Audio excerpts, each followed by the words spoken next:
Alcohol से alkyl halide कैसे मिलेंगे? तो दो तीन रिएजेंट्स हैं। अल्काइल हैलाइड, आपके पास कोई भी अल्कोहल है, लेट सपोज कि हमारे पास इथाइल अल्कोहल है, कोई, हम अगर इसको किसके साथ, HCl के साथ रिएक्ट कराते हैं, HBr के साथ रिएक्ट कराते हैं, HI के साथ रिएक्ट कराते हैं, तो हमें क्या मिलेगा? अल्काइल हैलाइड मिलेगा। ठीक है। या हम थायोनाइल क्लोराइड से यूजिंग पायरिडीन यूज करते हैं, फिर भी हमें मिलेगा। या हम क्या करते हैं, PCl5 से रिएक्ट कराते हैं, या हम PCl3 से रिएक्ट कराते हैं। इन आइदर केस ये सारे रिएजेंट हमें क्या देंगे? अल्काइल। सारे रिएजेंट हमें क्या देंगे? अल्काइल हैलाइड देंगे। तो इसको मैं सेव करता हूं, आगे बढ़ते हैं।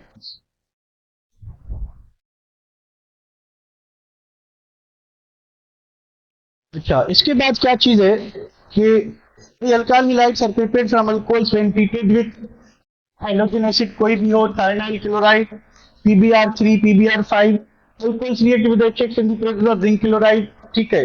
तो ये जो रिएक्शन है कि आपके पास अल्कोहल है, ठीक है, और आप इसको HCl से रिएक्ट कराते हैं यूजिंग जिंक क्लोराइड कैटलिस्ट। ये कैटलिस्ट है, ठीक है। ये जो रिएक्शन है, this reaction is called Lucas test. Lucas test कहते हैं इसको, ठीक है। उस टेस्ट में क्या होता है कि हमें पता चलता है कि हमारे पास अल्कोहल किस टाइप का है, बनेगा तो अल्काइल हैलाइड, ठीक है, पर अल्कोहल किस टाइप का ये हमें पता चलता है। इस ये जो ल्यूकास रिएजेंट है, ये क्या है? HCl plus zinc chloride. This reagent is collectively called what? Lucas reagent. Lucas reagent को जब आप किसी भी अल्कोहल से, आपके पास ये प्राइमरी अल्कोहल है, ethyl alcohol is a primary alcohol, ठीक है, तो क्या बनेगा कि हमें मिलेगा CH3, CH2, क्लोरीन, और हमें मिलेगा वाटर वा। ये जो लोअर अल्काइल हैलाइड है, लोअर अल्काइल हैलाइड, ठीक है, ये क्या बनाते हैं? ये आयली प्रोडक्ट बनाते हैं, oily product, oil like product बनाते हैं। या अदर वर्ड में कहें हम तो ये टर्बिडिटी बनाते हैं, यानी सॉल्यूशन में एक विजिबल चेंज दिखाई देगी, ठीक है, टर्बिडिटी बनाते हैं, ठीक है। तो अगर आपके पास टर्शरी अल्कोहल होगा, अगर आपके पास टर्शरी अल्कोहल होगा, तो ल्यूकास रिएजेंट के साथ टर्बिडिटी बनेगी, टर्बिडिटी बनेगी, वो इमीडिएटली बनेगी, जल्दी बनेगी, जल्दी। तो अगर तो आपके पास क्या बन रहा है? ऑयली प्रोडक्ट या टर्बिडिटी अल्काइल हैलाइड बन रहा है, बिल्कुल जल्दी बन रहा है, तो आपके पास टर्शरी अल्कोहल। अगर आपके पास सेकेंडरी अल्कोहल होगा, तो ल्यूकास रिएजेंट के साथ वो भी टर्बिडिटी बनाएगा, पर वो 2 to 10 मिनट्स टाइम लेगा। 2 to 10 मिनट्स टाइम के बाद टर्बिडिटी बनेगी। तो हमारे पास क्या था? Secondary alcohol. अगर आपके पास प्राइमरी अल्कोहल होगा, ठीक है, तो ल्यूकास रिएजेंट के साथ जो रिएक्टिविटी होगी वो ओनली ऑन हीटिंग होगी। जब तक हम गर्म नहीं करेंगे तो प्रोडक्ट नहीं बनेगी। तो इस तरह से इस रिएक्शन से हम क्या करते हैं? ल्यूकास रिएजेंट से या ल्यूकास टेस्ट से हम अल्कोहल्स को आइडेंटिफाई करते हैं। तो अगर अल्काइल हैलाइड जल्दी बन जाता है, इसका मतलब इनिशियल जो अल्कोहल था वो टर्शरी था। अगर 2 से 10 मिनट लेता है बनने में, तो हमारे पास सेकेंडरी अल्कोहल था। अगर प्राइमरी अल्कोहल है, तो वो सिर्फ हीटिंग पे बनाएगा। तो अगर हम वेट कर रहे थे, हिला रहे थे, प्रोडक्ट नहीं बन रही थी, पर जैसे ही हमने गर्म किया 2-4 मिनट के बाद प्रोडक्ट बन गई, तो हमारे पास प्राइमरी अल्कोहल था। इसमें कोई शक, कोई प्रॉब्लम? इसमें कोई प्रॉब्लम मेरा कि ये जो टेस्ट है, this test is use to identify primary, secondary and tertiary alcohol. Any question? Note, हम आगे बढ़ते हैं। तो मैं स्क्रीन पे देखता हूं। नेक्स्ट है ल्यूकास रिएजेंट के बाद reaction with thionyl chloride. Turbidity means एक जो है विजिबल प्रोडक्ट है जो आपकी सॉल्यूशन से चेंज दिखाई दे आपको, वैसे तो प्रिसिपिटेट्स को कहते हैं, पर ये ऑयल जो है आपको पता है कि ऑयली प्रोडक्ट यानी ऑयल की अपीयरेंस आपको पानी में कैसे दिखाई देगी? एक जो है क्या कहें कि एक विजिबल अपीयरेंस होगी जो कि इनसॉल्युबल प्रोडक्ट होगी, ठीक है। तो रिएक्शन विद थायोनाइल क्लोराइड में क्या होगा कि अगर आपके पास अल्कोहल है, तो ये अल्कोहल है, और आपके पास है थायनाइल क्लोराइड। अगर मैं इसको ओपन करके लिखूं कुछ इस तरह से, इसको आप कंडेंस फॉर्म में लिखें SOCl2, एक ही बात है, ठीक है। इस रिएक्शन के लिए जो हमें सॉल्वेंट चाहिए दैट इज अ पायरीडीन, ठीक है। होगा क्या, तो ये हाइड्रोजन और ये क्लोरीन क्या बनाएंगे, HCl। HCl क्या बनेगी, गैस, उड़ गया। तो ये बेस्ट मेथड है, क्योंकि इसमें जितनी भी साइड प्रोडक्ट बनेंगी वो गैस होंगी। ये HCl उड़ गया, ठीक है। उसके बाद क्या होगा, उसके बाद ये होगा कि ये जो ऑक्सीजन है, ठीक है, ऑक्सीजन क्या करेगा, ये ऑक्सीजन आपका, ये SO और ये ऑक्सीजन क्या बनाएंगे, SO2। SO2 भी गैस है, उड़ गई, रह क्या गया, एक क्लोरीन। तो यहां से क्या रिमूव हो चुका है, पूरा सिस्टम रिमूव हो चुका है। तो इधर क्या लगेगा, क्लोरीन। तो हमें नेक्स्ट प्रोडक्ट जो मिलेगी वो मिलेगी ethyl chloride with high purity, with high purity कह लें या हाई यील्ड कह लें, कि प्रोडक्ट की परसेंटेज बहुत ज्यादा बनेगी। क्यों, कि ये जो इम्प्योरिटीज हैं ये क्या हो जाएंगे, ऑरेंज हो जाएंगे, उड़ जाएंगे। ये गैसियस प्रोडक्ट्स हैं, साइड प्रोडक्ट जो हैं ये उड़ जाएंगे। तो हमें क्या मिलेगा, हमें एक जो है वो एक जबरदस्त किस्म की परसेंटेज मिलेगी। So this is a best method to prepare alkyl halide. कौन सा मेथड, थायनाइल क्लोराइड। इसके बाद एक और रिएक्शन है, उसको भी देखते हैं। तो PCl5 और PCl3 से रिएक्ट कराते हैं। तो अगर आपके पास इथाइल अल्कोहल है, 3 अल्कोहल यूज करेंगे और PCl3 लोन पेयर, एक क्लोरीन, दूसरा क्लोरीन, तीसरा क्लोरीन, ठीक है। होगा क्या, होगा ये कि इसका OH, कितने OH हैं, 3 क्लोरीन 3 OH को रिप्लेस करें, हमें ताकत जो मिलेगी 3 इथाइल क्लोराइड CH2Cl, ठीक है। प्लस यहां से जो 3 OH निकले हैं, जैसे कि 3 अल्कोहल है, 3 OH, तीनों फास्फोरस के साथ क्या मिलाएंगे, OH। क्लोरीन रिप्लेस हो गया किसके साथ, OH के साथ। आप इसको इस तरह से भी लिख सकते हैं, P3OH3 या H3PO3, H3PO3, इसको आप कहेंगे फास्फोरियस एसिड, फास्फोरियस एसिड, ठीक है। तो अगर आप PCl3 यूज करते हैं तो हर क्लोरीन हर OH को रिप्लेस करेगा। अगर आप PCl5 यूज करते हैं, PCl5 यूज करते हैं, हमारे पास एक अल्कोहल है, ठीक है, एक अल्कोहल है भाई, ऑक्सीजन, यहाँ पे हाइड्रोजन, PCl5 है। तो PCl5 एक क्लोरीन, दूसरा क्लोरीन, तीसरा क्लोरीन, चौथा क्लोरीन, पांचवा क्लोरीन, ठीक है। एक हाइड्रोजन और एक क्लोरीन क्या बनाएंगे, HCl। अच्छा, तो और आगे क्या चीज है, अब एक क्लोरीन जो है इस ऑक्सीजन को हटाए, ठीक है। तो ऑक्सीजन किधर जाए, इधर लगे। तो देखिए ऑक्सीजन की वैलेंसी 2 है, 2 बांड बना रहा है, एक हाइड्रोजन के साथ एक कार्बन के साथ। इधर 2 क्लोरीन रिप्लेस हो रहे हैं, तो फास्फोरस की कितनी वैलेंसी फ्री हुई, तो 2 बांड किसके साथ बनाएगा, ऑक्सीजन के साथ। हमें मिलेगा क्या, P double bond O, 3 chlorine लगे हुए हैं और 2 क्लोरीन रिप्लेस हो गए, कहां गए, तो हाइड्रोजन के साथ HCl बनाया, इस ऑक्सीजन को रिप्लेस करके क्या बनाएगा, इथाइल क्लोराइड, CH3 CH2Cl, ठीक है। तो इस तरह से आपका ये रिएक्शन होगा विथ PCl3। अगर कंपैरिजन करनी पड़े तो which one is more reactive, तो PCl5 is more reactive than PCl3। क्यों, देखें, पोलर कंपाउंड इस पे पार्शियल पॉजिटिव, इस पे partial negative, partial positive, partial negative, दोनों में ज्यादा पोलर कौन होगा, ज्यादा इलेक्ट्रोफिलिक कौन सा फास्फोरस होगा, 5 वाला कि 3 वाला, 5 वाला। तो इसकी रिएक्टिविटी क्या होगी, ज्यादा, ठीक है। तो रिएक्टिविटी जो है किसकी ज्यादा होगी, रिएक्टिविटी ज्यादा होगी PCl5 की। चले इसको भी मैं सेव करता हूँ, जी बाबा, कैलकुलेट, हाँ। तो उसके बाद क्या चीज है, तो कुछ बेसिक टर्म्स यूज करते हैं हम, इनको डिस्कस कर लेते हैं। तो सबसे पहला नंबर आता है सबस्ट्रेट का। सबस्ट्रेट मॉलिक्यूल क्या होता है? जब हम अल्काइल हैलाइड की रिएक्टिविटी डिस्कस करते हैं, such as nucleophilic substitution reaction है, और सच एज एलिमिनेशन रिएक्शन है, ग्रिग्नॉड रिएजेंट फॉर्मेशन है, सबस्ट्रेट एक ऐसा मॉलिक्यूल होता है जिस पे कोई रिएजेंट अटैक करे और उसमें फंक्शनल ग्रुप चेंज आए। ऐसा मॉलिक्यूल जिसमें कोई रिएजेंट अटैक करे और उसमें फंक्शनल ग्रुप चेंज आए, नया कंपाउंड बने विथ डिफरेंट फंक्शनल ग्रुप, तो ओरिजिनल जिससे बना है नया कंपाउंड उसको हम सबस्ट्रेट कहेंगे।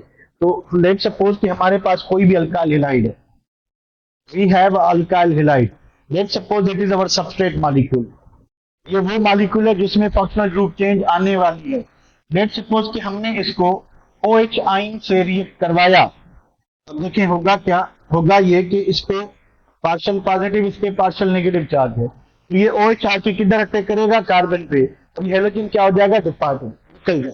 ठीक है, तो प्रोडक्ट क्या बनेगी? प्रोडक्ट बनेगी OH R, यानी अल्कोहल बन गया, और हेलाइड आयन क्या होगा? निकल जाएगा। तो ये हो गया लिविंग ग्रुप, यानी X क्या है? X is a leaving group. तो OH क्या है? OH इज अटैकिंग न्यूक्लियोफाइल, इसको हम क्या कहेंगे? It is attacking nucleophile. तो लिविंग न्यूक्लियोफाइल कौन है? Halide ion. हेलाइड आयन निकलने वाला मॉलिक्यूल। तो चेंज किस में आया कि अल्काइल हेलाइड जो था, अल्काइल हेलाइड जो था वो क्या बन गया है? वो बन गया अल्कोहल। क्या बन गया? अल्कोहल। तो सबस्ट्रेट अल्कोहल को कहेंगे, अल्काइल हेलाइड को? सबस्ट्रेट किसको कहें? अल्कोहल को कि अल्काइल हेलाइड को? सबस्ट्रेट कहेंगे हम अल्काइल हेलाइड को, जिसमें चेंज आए। आने के बाद तो ये तो हुई product. For the same reason, अगर हम इसको किसी अल्को ऑक्साइड आयन के साथ रिएक्ट करवाते हैं तो हेलोजन निकल जाएगा, अल्को ऑक्साइड आएगा, हमें मिलेगा ईथर। में ईथर प्लस क्या मिलेगा? Halide ion. ठीक है, तो देखिए अगेन हमारा सबस्ट्रेट कौन हुआ? Alkyl halide. अगर हम इसको R COO group, carboxylate group के साथ रिएक्ट कराते हैं, हमें पास मिलेगा ईस्टर। हमें क्या मिलेगा? Easter plus halide ion. ठीक है, तो अगर आप इसको NH2 अमाइड आयन से रिएक्ट कराते हैं, ठीक है, तो हमें मिलेगा अमाइन, प्राइमरी अमाइन प्लस क्या होगा? Halide ion. ठीक है, तो इस तरह से देखिए ये जो मॉलिक्यूल है जिसमें फंक्शनल ग्रुप चेंजेस आ रही हैं, इसको हम क्या कहेंगे? सबस्ट्रेट। यानी यहां पे ये क्या है? ये सबस्ट्रेट है। ये क्या चीज है? सबस्ट्रेट। और इसमें R क्या है? R जो है ये इलेक्ट्रोफाइल है। X क्या है? X एक लिविंग लिविंग ग्रुप है। ठीक है, तो फिर वो जो OH था वो क्या था? वो था अटैकिंग न्यूक्लियोफाइल। वो क्या था? Attacking nucleophile. इसको मैं सेव करता हूं। So what is a substrate molecule? Substrate molecule एक ऐसा सब्सटेंस होगा जिसपे एक रिएजेंट अटैक करेगा और उसमें फंक्शनल ग्रुप चेंज आएगी, उसमें फंक्शनल चेंज आएगी। Is it clear? Any problem? Let's suppose, let's move to the another topic. Nucleophile क्या होता है? What is nucleophile? देखो न्यूक्लियोफाइल एक ऐसा सब्सटेंस है जो पेयर ऑफ इलेक्ट्रॉन डोनेट कर सके। उसके पास पेयर ऑफ इलेक्ट्रॉन हो दो फॉर्म में, या तो उसके पास लोन पेयर हो such as in ammonia and water alcohol, या उसके पास एक अनशेयर्ड पेयर हो such as in cyanide ion, such as in halide ion, such as in alkoxide ion, such as in amide ion, such as in hydrogen sulphide ion. इन सब में क्या चीज है कि अनशेयर्ड पेयर है। ठीक है, और इनके पास क्या है? Lone pair. तो ऐसा सब्सटेंस जिसके पास कम से कम एक पेयर ऑफ इलेक्ट्रॉन मौजूद हो डोनेट करने के लिए, तो उसको हम क्या कहते हैं? न्यूक्लियोफाइल। न्यूक्लियोफाइल का लिटरेरी मीनिंग है न्यूक्लियस लविंग। न्यूक्लियस पे कौन सी चार्ज होती है? पॉजिटिव। ठीक है, तो न्यूक्लियोफाइल पे कौन सी चार्ज होगी? या तो इसके पास अनशेयर्ड पेयर होगा, या फिर ये क्या होगा कि एक न्यूट्रल मॉलिक्यूल होगा। अगर न्यूट्रल होगा तो इसके पास लोन पेयर होगा, अगर ये आयनाइज होगा तो इसके पास अनशेयर्ड पेयर। ये करेगा क्या कि जिस जगह पे पॉजिटिव चार्ज होगी अपनी पेयर डोनेट करेगा। ऐसा सब्सटेंस जो पेयर ऑफ इलेक्ट्रॉन डोनेट करे किस जगह पे? Where there is a deficiency of electrons. तो इस सेंटर को हम कहते हैं इलेक्ट्रोफिलिक सेंटर। तो न्यूक्लियोफाइल वहां इलेक्ट्रॉन डोनेट करेगा जहां पे इलेक्ट्रॉन की डिफिशियंसी होगी। ठीक है बेटा, तो substance which can donate pair of electrons, इसको हम क्या कहेंगे? न्यूक्लियोफाइल कहेंगे। इट मे बी न्यूट्रल और नेगेटिवली चार्ज। ये न्यूट्रल भी हो सकता है और ये नहीं, सबस्ट्रेट कोई भी हो सकता है, ठीक है। अब क्योंकि हम अल्काइल हैलाइड पढ़े तो हम इसकी बात करें। अल्कोहल पढ़ेंगे, अल्कोहल में कोई चेंज आती है तो फिर अल्कोहल सबस्ट्रेट होगा। अल्डिहाइड में कोई चेंज आती है तो अल्डिहाइड, यानी जो आपका रिएक्टेंट है, रिएक्टेंट में फंक्शनल ग्रुप चेंज आए प्रोडक्ट में, तो यानी रिएक्टेंट में चेंज आई है उसके बाद नहीं प्रोडक्ट बनती है, तो आप उसको सबस्ट्रेट कहेंगे, जिसको रिएक्टेंट को, नॉट प्रोडक्ट। अब एक चीज और नोट करने की है, तो अगर आप नेगेटिवली चार्ज आपके पास OH आइन है विद अनशेयर्ड पेयर, तो ये स्ट्रॉन्ग न्यूक्लियोफाइल होगा हमेशा। किससे? जिससे ये बना है वाटर। किससे? अल्कोहल से। अगर ये बना है अल्कोहल से, क्या होगा? स्ट्रॉन्ग होगा। द सेम रीजन, अगर आपके पास NH2 अनशेयर्ड पेयर वाला न्यूक्लियोफाइल है, तो ये हमेशा स्ट्रॉन्ग न्यूक्लियोफाइल होगा। किसके साथ? अमोनिया के साथ। जहां से ये निकलेगा किसके साथ? अमाइन के साथ, ठीक है। ठीक है, तो एक चीज ध्यान में रखनी है कि अगर आपके पास न्यूक्लियोफाइल है, तो चार्ज वाला न्यूक्लियोफाइल हमेशा अपने न्यूट्रल स्पीशीज से क्या होगा? ज्यादा पावरफुल होगा, ठीक है। फॉर द सेम रीजन, अगर आपके पास इलेक्ट्रोफाइल है, ठीक है, तो इलेक्ट्रोफाइल को कहते हैं इलेक्ट्रॉन लविंग। इलेक्ट्रोफाइल क्या होता है? अब ये सब्सटेंस ऐसा है जो पेयर ऑफ इलेक्ट्रॉन दे सके, तो इलेक्ट्रोफाइल इसका रिवर्स होगा, जो ले सके। लेने वाले को इलेक्ट्रोफाइल कहेंगे, देने वाले को, तो ये इलेक्ट्रॉन रिच होते हैं। न्यूक्लियोफाइल्स क्या होते हैं? न्यूक्लियोफाइल्स आर इलेक्ट्रॉन रिच, इनके पास इलेक्ट्रॉन ज्यादा होते हैं। किस फॉर्म में? देयर आर टू फॉर्मेट्स, या तो इनके पास लोन पेयर होगा या अनशेयर्ड पेयर होगा। इलेक्ट्रोफाइल क्या होते हैं? इलेक्ट्रॉन डिफिशिएंट होते हैं। इलेक्ट्रोफाइल्स क्या होते हैं? इलेक्ट्रॉन डिफिशिएंट, इनमें इलेक्ट्रॉन की कमी होती है, इलेक्ट्रॉन की कमी होती है। तो न्यूक्लियोफाइल इलेक्ट्रॉन वहां देगा where there is a deficiency of electron. So electrophile is any substance, a substance which can accept pair of electron. अब इसके पास तो pair of electron होता है डोनेट करने के, इसके पास क्या होना चाहिए? Electrophile should have an empty orbital. Electrophile के पास एक empty orbital होनी चाहिए जिसमें वो pair of electron गेन कर सके। ये इलेक्ट्रोफाइल के पास एक empty orbital हो जिसमें वो इलेक्ट्रॉन पेयर गेन कर सके, ठीक है। तो भाई में भी न्यूट्रल और पॉजिटिव चार्ज, ये न्यूट्रल और नेगेटिव चार्ज होते हैं जनरली।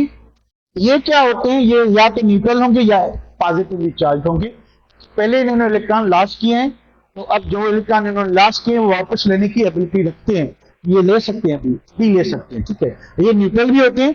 तो एल्यूमिनियम क्लोराइड न्यूट्रल है, फेरिक ब्रोमाइड न्यूट्रल है, क्लोराइड न्यूट्रल है, हेलोनियम आयन ये आयनाइज है, ठीक है। अच्छा, अगेन ये चीज ध्यान में रखनी चाहिए कि पॉजिटिव चार्ज, अगर आपके पास क्लोरीनियम आयन है और आप इसको कंपेयर करते हैं क्लोरीन एटम से, तो थोड़ा सा आप देखें 286 287, इसके पास एक इलेक्ट्रॉन ज्यादा है, तो इसमें इलेक्ट्रॉन की कमी क्लोरीन एटम से भी ज्यादा है।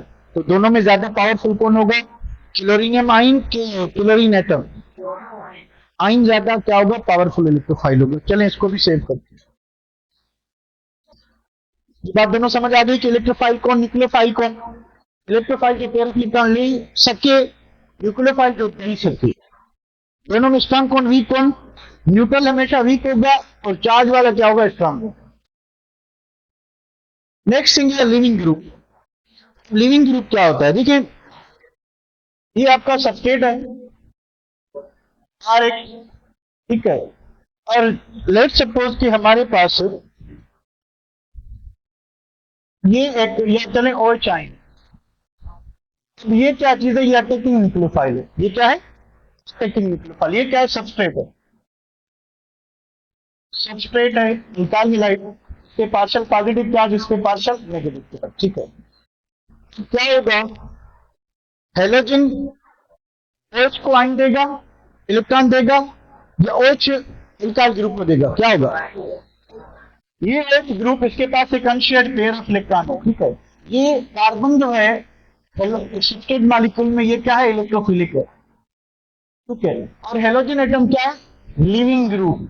लिविंग ग्रुप न्यूक्लियोफाइल नहीं है, लिविंग ग्रुप, ठीक है। तो जैसे ही अटैकिंग न्यूक्लियोफाइल कार्बन पे अटैक करेगा, ठीक है। अब देखिए यहां से पेयर ऑफ इलेक्ट्रॉन आ रहा है, तो ये वाला जो पेयर है ये हेलोजन एटम अपने साथ ले जाएगा। एक इलेक्ट्रॉन पेयर आएगा, अटैकिंग न्यूक्लियोफाइल क्या करेगा? तो इलेक्ट्रोफिलिक कार्बन का इलेक्ट्रॉन पेयर लेके आएगा, तो हमें क्या मिलेगा? अल्कोहल प्लस ये पूरा पेयर अपने साथ ले गया, दोनों इलेक्ट्रॉन, कार्बन वाला इलेक्ट्रॉन भी अपना भी, तो हेलाइड आयन मिलेगा। इसको हम कहते हैं क्या, लिविंग ग्रुप। तो what is leaving group? A substance which depart with unshared pair of electron. पहले शेयर था, तो जब ये निकल जाएगा तो ये इलेक्ट्रोलाइटिक बॉन्ड फिशन के थ्रू पूरा पेयर लेके जाएगा, तो इस पर कौन सी चार्ज लगेगी, नेगेटिव चार्ज। ठीक है, तो एलिमिनेशन रिएक्शन हो या सब्स्टिट्यूशन रिएक्शन हो, इनकी जो रिएक्टिविटी है वो नेचर ऑफ लिविंग ग्रुप पे ज्यादा डिपेंड करती है। रेट ऑफ रिएक्शन बहुत ज्यादा अफेक्ट होता है नेचर ऑफ लिविंग ग्रुप पे। अगर अच्छा लिविंग ग्रुप है, जल्दी निकल जाता है, तो अटैकिंग जल्दी आएगा। अब जितना जल्दी लिविंग ग्रुप निकल जाएगा तो प्रोडक्ट बन जाएगी, रिएक्शन जल्दी हो जाएगा। अगर पुअर लिविंग ग्रुप होगा तो रिएक्शन में टाइम ज्यादा लगेगा। ठीक है, तो देखते हैं वेरी, अब जो आपका एक्सीलेंट जो लिविंग ग्रुप है वो है टोसाइलेटाइन। दिस इज द, और अमाइनो ग्रुप जो है ये बहुत ही अच्छे लिविंग ग्रुप। अगर किसी कंपाउंड पे NH3 निकल रहा है तो बहुत इजीली निकलेगा, टोसाइलेट ग्रुप है बहुत इजीली। हम अल्काइल हैलाइड की बात कर रहे हैं, तो अल्काइल हैलाइड में सबसे अच्छा जो है वो आयोडाइड है, उसके बाद ब्रोमाइड, उसके बाद क्लोराइड, उसके बाद क्लोराइड। और ये बहुत ही, इनकी जो निकलने की क्षमता है वो बहुत ही कम होती है।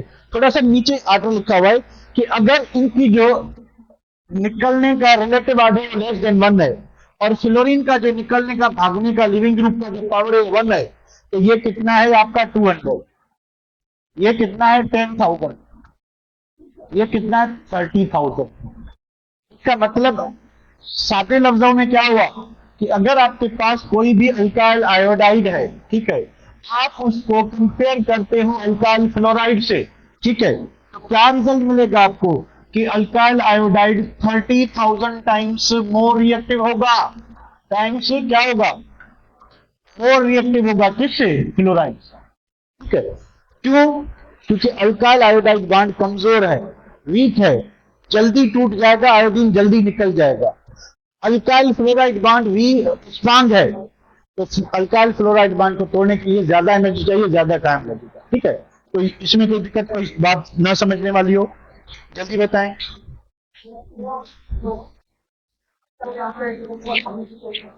बिल्कुल, alkyl iodide, alkyl iodide 30,000 times ज्यादा रिएक्टिव होगा as compare to fluoride. 200 times ज्यादा रिएक्टिव होगा कौन, fluoride as compare to fluoride. 10,000 times ज्यादा रिएक्टिव होगा कौन, bromide as compare to fluoride. 30,000 time iodide ज्यादा रिएक्टिव होगा एज कम्पेयर टू फ्लोराइड। अब इनसे तो जो है लाखों बार ज्यादा रिएक्टिव होंगे इनसे, ठीक है, इनका रिलेटिव 1 से भी कम है। चले भैया आगे बढ़ते हैं। आगे इस बात के ट्रांजिशन स्टेट क्या होता है। देखिए, जब भी कोई रिएक्शन होता है, पहले क्या होता है कि हम रिएक्शन प्रोफाइल बनाते हैं। लेट्स सपोज कि ये रिएक्टेंट है, ये एनर्जी है, ठीक है, रिएक्टेंट की एनर्जी इस स्टेट पे है। Energy at this point is called average energy. Energy at this point is called which energy, average energy. ठीक है, चलिए भाई, एवरेज एनर्जी रिएक्टेंट के पास है। अब रिएक्टेंट को प्रोडक्ट बनाने के लिए यहां पे पहुंचना पड़ेगा, फिर जाके बनेगी क्या, प्रोडक्ट। अब ये जो जगह है जहां पे प्रोडक्ट बनने जा रही है, इसके 2-3 नाम है। इसको आप ट्रांजिशन स्टेट भी कहते हो, इसको आप एक्टिवेटेड कॉम्प्लेक्स भी कहते हो। इसके 2 नाम है, तो आप इसको क्या कहते हो, ट्रांजिशन स्टेट,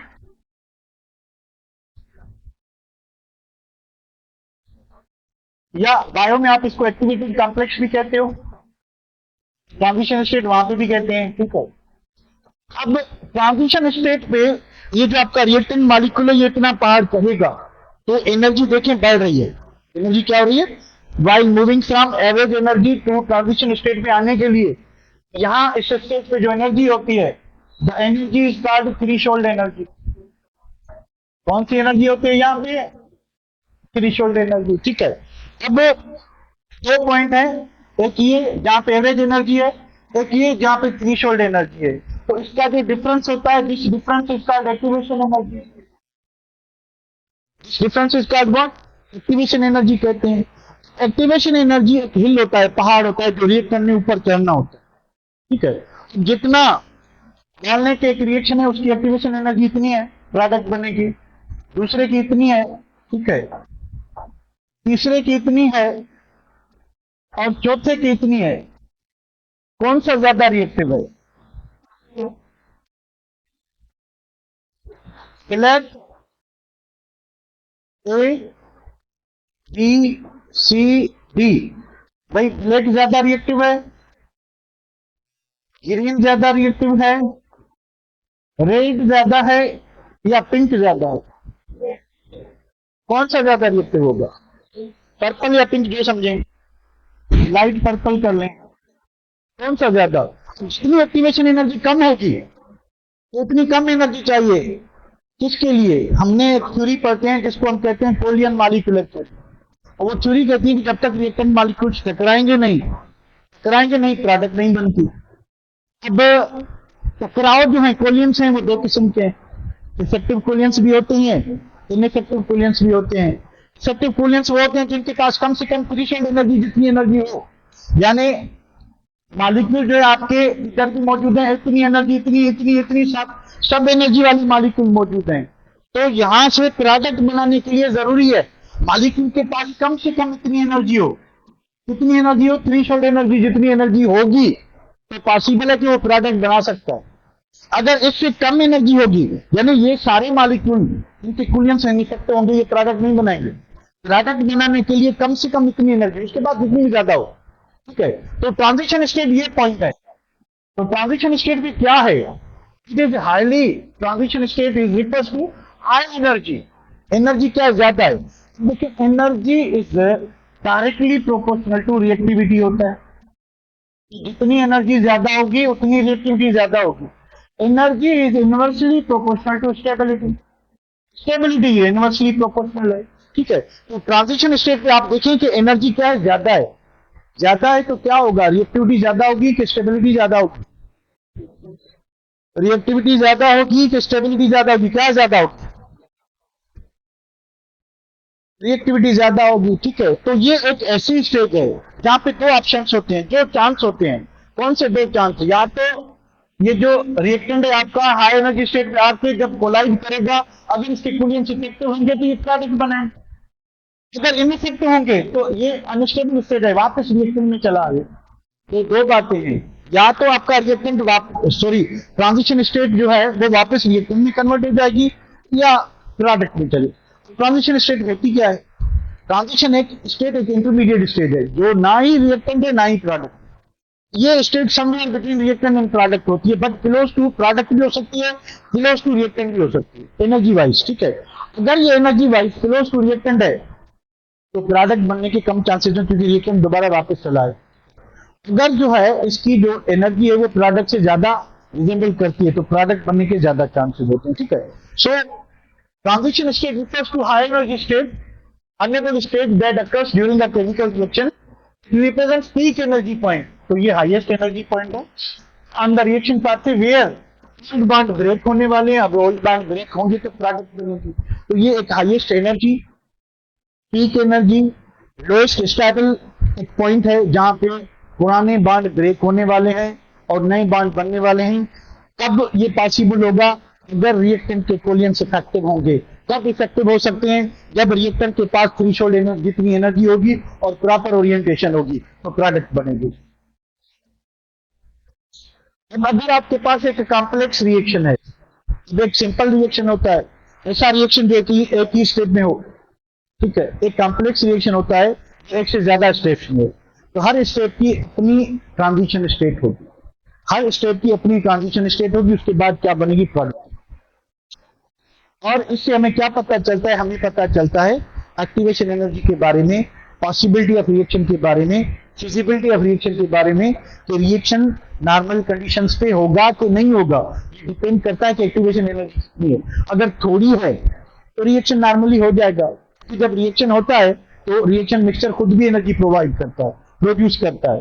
पर अगर एनर्जी बहुत ज्यादा चाहिए, रिएक्टेंट की एनर्जी कम है और आपकी थ्रेशोल्ड एनर्जी वो ज्यादा है, यानी डिफरेंस ऑफ थ्रेशोल्ड और ज्यादा है, एक्टिवेशन एनर्जी ज्यादा है, तो आप नॉर्मल कंडीशन पे रिएक्शन नहीं करवा सकते, आपको एक्सटर्नल सोर्स से एनर्जी प्रोवाइड करनी पड़ेगी, ठीक है बेटा।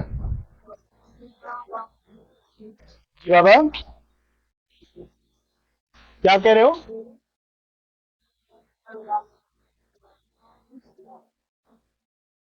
क्या?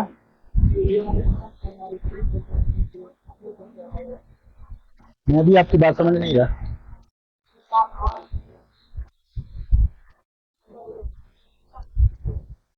लोएस्ट कैन तो यानी जितनी इक्वेशन एनर्जी कम होगी तो कम एनर्जी चाहिए, ठीक है, तो इस वजह से, ठीक है। कंसेप्ट रिएक्शन क्या होता है? रिएक्शन इन विच जो बॉन्ड ब्रेकिंग है और बॉन्ड फॉर्मेशन, एक सिंपल रिएक्शन में क्या होता है कि स्टेप होता है, तो उसी स्टेप में बॉन्ड ब्रेक भी होंगे ओल्ड और नए भी बनेंगे। तो ऐसा रिएक्शन जिसमें बॉन्ड ब्रेकिंग और बॉन्ड फॉर्मेशन सेम स्टेप में हो। वैसे तो बहुत से रिएक्शन हैं और हमें SN2 हमारे में। रिएक्शन इंटरमीडिएट क्या होता है? जब कोई रिएक्शन होता है तो मैंने आपको बताया कि पहले रिएक्टेंट होगा, अब वो प्रोडक्ट में डायरेक्ट कन्वर्ट नहीं होता। पहले रिएक्टेंट क्या बनेगा? रिएक्शन इंटरमीडिएट बनाएगा, वो क्या बनाएगा? प्रोडक्ट बनाएगा, ठीक है। तो ये जो ट्रांजिशन स्टेट होगी इसके ऊपर रिएक्शन इंटरमीडिएट भी हो सकता है, ठीक है। तो रिएक्शन इंटरमीडिएट जो है ये क्या हो सकता है? ये न्यूट्रल भी हो सकता है और ये आयंस भी हो सकते हैं और ये फ्री रेडिकल्स भी हो सकते हैं, कोई भी हो सकता है, ठीक है। तो हमने देखा था कि जब हम हेलोजिनेशन कर रहे थे तो फ्री रेडिकल बनते हैं। जब हम इलेक्ट्रोफिलिक सब्स्टिट्यूशन रिएक्शन कर रहे थे तो क्या बन रहा था? कौन से? इलेक्ट्रोफाइल्स बन रहा था, ठीक है, बेंजीन के अंदर। उसके बाद एरिनियम आइन बन रहा था। अब ये रिएक्शन इंटरमीडिएट्स हैं, ये हाईली अनस्टेबल होते हैं, ये हाईली अनस्टेबल होते हैं, जल्दी प्रोडक्ट बनाते हैं। So what are reaction intermediates? Reaction intermediates are molecules और ions that are formed in the middle of chemical reaction, बीच में बनेंगे reaction and are consumed in subsequent step, एक स्टेप में बनेगा दूसरे में कंज्यूम हो जाएगा। तो बैलेंस इक्वेशन में कभी भी आपको इंटरमीडिएट दिखाई नहीं देगा। देखिए जब हम बेंजीन की क्लोरीनेशन करते हैं यूजिंग फेरिक क्लोराइड, ठीक है, तो बैलेंस इक्वेशन सिर्फ हमें यह बताती है कि क्लोरोबेंजीन बना, HCl बना, ठीक है। तो इसमें हमने देखा था ना, इसमें हमने क्या देखा था कि बीच में क्लोरीनियम आइन बनता है, बीच में FeCl4 - आयन बनता है, बीच में एरिनियम आयन बनता है। तो ये सारे रिएक्शन इंटरमीडिएट्स हैं, एक स्टेप में बनते हैं दूसरे में खत्म हो जाते हैं।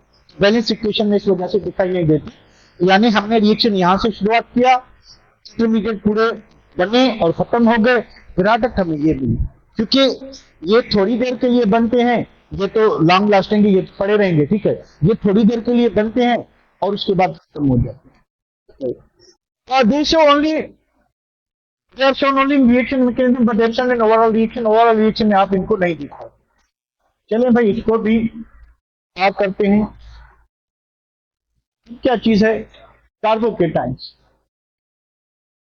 ऐसा ग्रुप ऑफ एटम्स जिसमें पॉजिटिवली चार्ज कार्बन हो, ऐसा ग्रुप ऑफ एटम जिसमें पॉजिटिवली चार्ज कार्बन एटम हो।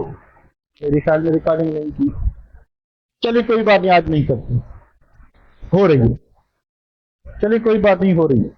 तो ऐसा ग्रुप ऑफ एटम जिसमें कार्बन के ऊपर पॉजिटिव चार्ज हो। तो ये देखें हमारे पास कार्बन एटम है जिसके बाद 3 मिसाइल ग्रुप लगे हुए हैं। हमारे पास कार्बन एटम है, 2 मिसाइल ग्रुप लगे हुए हैं। हमारे पास कार्बन एटम है, एक ही मिसाइल ग्रुप लगा हुआ है। हमारे पास कार्बन एटम है जिसके ऊपर पॉजिटिव चार्ज लगी है। तो ये सारे कार्बोनियम आयन, ये सारे कार्बोनियम आयन हैं, ये सारे कार्बोनियम आयन, ठीक है। All of these are carbonium. फर्क क्या है? ये टर्शरी कार्बोनियम आयन है, ये सेकेंडरी है, ये प्राइमरी है, और ये कुछ नहीं, ना प्राइमरी ना सेकेंडरी ना टर्शरी, खाली कार्बोनियम है। अब एक चीज आपको समझनी पड़ेगी, अगर आप हाइब्रिडाइजेशन पढ़ी है आपने, तो इलेक्ट्रोनेगेटिविटी ऑफ कार्बन जो है वो sp हाइब्रिडाइज कार्बन की ज्यादा होती है sp2 कार्बन से, sp2 की ज्यादा होती है sp3 कार्बन से। ये एक चीज ध्यान में रखिए। ऐसा क्यों होता है? क्योंकि इसके पास 50% एस कैरेक्टर है, 50% एस कैरेक्टर, 23.3% एस कैरेक्टर, 25%। ठीक है, अब आपको दूसरी बात पता होनी चाहिए कि S orbital near to the nucleus होती है। जितना एस ऑर्बिटल का कैरेक्टर ज्यादा होगा, उतना इलेक्ट्रॉन खींचने का पावर, वो न्यूक्लियस के पास होंगे इलेक्ट्रॉन, उतना इलेक्ट्रॉन खींचने का पावर ज्यादा होगा या इलेक्ट्रॉन पे खिंचाव ज्यादा होगा। और इलेक्ट्रॉन खींचने की पावर को हम इलेक्ट्रोनेगेटिव कहते हैं। तो एसपी हेपेटाइज कार्बन, जो ट्रिपल बॉन्ड वाला कार्बन है, वो ज्यादा इलेक्ट्रोनेगेटिव होगा डबल बॉन्ड वाले से, ज्यादा होगा किससे? ठीक है, अच्छा, एक बात ये हो गई। कार्बोनियम आयन जो है ये sp2 हेपेटाइज होता है। कार्बोनियम आयन क्या होता है? sp2 हेपेटाइज। इनके पास क्या होता है? ये sp2 हेपेटाइज कार्बन है, ये वाला carbonium ion sp2 sp2 sp2 और ये भी sp2। ठीक है, बाकी सारे क्या होंगे? sp3। बाकी सारे कार्बन क्या होंगे? sp3। दोनों में अगर कंपेयर की जाए तो किसकी ज्यादा होगी? किसकी ज्यादा होगी? हाँ भैया, दो ही किस्म के थे, एक sp3 एक sp2 है, किसकी ज्यादा होगी? ठीक है, तो इलेक्ट्रॉन फ्लो होंगे। फिर ने आपको पता होगा कि बेंजीन ने पढ़ा था कि जब इसके ऊपर अल्काइल ग्रुप लगता है तो ये एक वीक इलेक्ट्रॉन पुशिंग ग्रुप है। क्या होता है? वीक इलेक्ट्रॉन पुशिंग ग्रुप है। ये इलेक्ट्रॉन पुश करता है टुवर्ड्स बेंजीन। क्यों? क्योंकि ये कार्बन sp3 है और बेंजीन के कार्बन क्या होते हैं? sp2 होते हैं। तो ये ज्यादा इलेक्ट्रॉनिक है, तो ये वीकली इलेक्ट्रॉन क्या करते हैं? खींचते हैं। किससे? अल्काइल ग्रुप से। सेम ईयर ये कार्बन sp2 है, एक मिथाइल इलेक्ट्रॉन किसको देगा? कार्बन को। दूसरा मिथाइल देगा, तीसरा मिथाइल देगा। How many methyls are available? 2। How many available? 1। How many? No one, कोई नहीं। तो जितनी थोड़ा थोड़ा इलेक्ट्रॉन ये क्या करेंगे? थोड़े थोड़े इलेक्ट्रॉन इस कार्बन को देंगे। अब ऐसा कोई भी फैक्टर, आपके पास कोई भी इलेक्ट्रोफाइल है, ठीक है, ऐसा कोई भी ग्रुप जो आप उसके ऊपर लगाते हो, अगर वो उसकी पॉजिटिव चार्ज को इंक्रीज करते हैं, पॉजिटिव चार्ज को डिक्रीज करते हैं, ठीक है, दो पॉसिबिलिटीज हो सकती हैं। अब ये ग्रुप इसको इलेक्ट्रॉन देके यानी कौन सी चार्ज? Negative charge. तो इसकी पॉजिटिव चार्ज को कम कर रहे हैं, ए या बी? क्या हो रहा है? कम हो रही है पॉजिटिव चार्ज की, ज्यादा हो रही है? कम हो रही है, क्योंकि इलेक्ट्रॉन आ रहे हैं। ठीक है, तो इलेक्ट्रॉन डेंसिटी जितनी ज्यादा आएगी उतनी इसकी पॉजिटिव चार्ज कम होगी। जितनी इसकी पॉजिटिव चार्ज कम होगी ये ज्यादा स्टेबल होगा, क्योंकि इसकी इलेक्ट्रोफिलिसिटी कम होगा। ठीक है, तो अगर ग्रुप जो है क्या करता है कि इलेक्ट्रॉन इसकी तरफ देता है, ठीक है, तो कौन सी कैटेगरी होगी कि ये इसकी पॉजिटिव चार्ज को डिक्रीज करेगा, तो ये ज्यादा स्टेबल होगा। टर्शियरी कार्बोनियम आयन में आप देखें तीन अल्काइल ग्रुप हैं, जो कार्बोनियम आयन को इलेक्ट्रॉन दे रहे हैं अपने। इस इफेक्ट को कहते हैं आई इफेक्ट। आई इफेक्ट का फुल फॉर्म है इंडक्टिव इफेक्ट। जब इंडक्टिव इफेक्ट में क्या होता है ये देखें, कार्बन, चलिए इधर फ्लोरीन लगा हुआ है, तो पार्शियल नेगेटिव चार्ज किस पे होगी? फ्लोरीन पे। अब ये जो डायरेक्टली बॉन्डेड कार्बन, उस पे पार्शियल, इस पे डबल पार्शियल, इस पे ट्रिपल पार्शियल, इस पे जीरो चार्ज हो, यानी तो डायरेक्टली बॉन्डेड है मोर इलेक्ट्रॉनिक एटम से, उस पे ज्यादा खिंचा होगा इलेक्ट्रॉन। ठीक है, ये क्या करेगा? थोड़ा सा इससे पॉपुलेशन लेगा, ये इससे लेगा, यहां पे आके ये फैक्टर जीरो हो जाए। ये जो डिस्पर्शन ऑफ इलेक्ट्रॉन है, फ्रॉम लेस इलेक्ट्रोनेगेटिव टू मोर, इसको हम कहते हैं क्या कहते हैं? इंडक्टिव। ठीक है, तो यहाँ पे जो डिस्पर्शन ऑफ इलेक्ट्रॉन है from less electronic carbon sp3 to more sp2, ये इंडक्टिव इफेक्ट की वजह से होगा। जितने ज्यादा अल्काइल ग्रुप होंगे उतने ज्यादा इलेक्ट्रॉन की डेंसिटी जो है कार्बोनियम आयन के पास आएगी। जितनी इलेक्ट्रॉन की डेंसिटी ज्यादा आएगी इसकी पॉजिटिव चार्ज कम होती जाए। तो टर्शरी में ज्यादा कम होगी तो ये मोस्ट स्टेबल होगा। सेकेंडरी में दो स्टेबलाइजिंग फैक्टर हैं, प्राइमरी में एक है और मिथाइल के टाइम में कोई नहीं। तो टर्शरी कार्बोनियम आयन ज्यादा स्टेबल होता है। किससे ज्यादा स्टेबल है? सेकेंडरी से, प्राइमरी से, और ये इंडक्टिव इफेक्ट के थ्रू। एक और कॉन्सेप्ट है, ठीक है, जिसको हाइपर कॉन्जुगेशन कहते हैं। ये जो आपका कार्बोनियम आयन है, ठीक है, इसके पास एक वेकेंट पी ऑर्बिटल है, खाली पी ऑर्बिटल। ये sp2 हेपेटाइज होता है। ठीक है, ये देखिए एक सिग्मा बॉन्ड, दूसरा ये तीसरा, एक खाली ऑर्बिटल। अब ये जो कार्बन हाइड्रोजन बॉन्ड है नियर बाय सिग्मा बॉन्ड है, ये सिग्मा बॉन्ड और इसके एंटी ऑर्बिटल में एक वीक ओवरलैपिंग होगी। वीक क्या होगी? इंटरैक्शन होगी, ओवरलैपिंग। तो कार्बन की थोड़ी सी इलेक्ट्रॉन डेंसिटी अंदर शिफ्ट हो जाएगी, इसको कहते हैं हाइपर कॉन्जुगेशन, ठीक है। तो थोड़ी अगर इलेक्ट्रॉन डेंसिटी इधर शिफ्ट हो जाएगी तो इसकी पॉजिटिव चार्ज में कमी आएगी या बढ़ जाएगी? कमी आएगी, यानी ये क्या करेगा, इसको स्टेबलाइज करेगा। टर्शियरी कार्बोनिल में देखिए how many hydrogen are available, 9, 3, 6, 9। तो 9 हाइड्रोजन अवेलेबल है हाइपर कॉन्जुगेशन के लिए या इसको स्टेबलाइज बनाने के लिए in tertiary carbonyl. So for this reason tertiary carbonyl is more stable than secondary, is more than primary, and primary methyl radical से क्या होगा, ज्यादा स्टेबल होगा, ठीक है। इसके बाद एक चीज और, अगर कोई बेसिक में बच गया तो वरना रेडिकल करेंगे।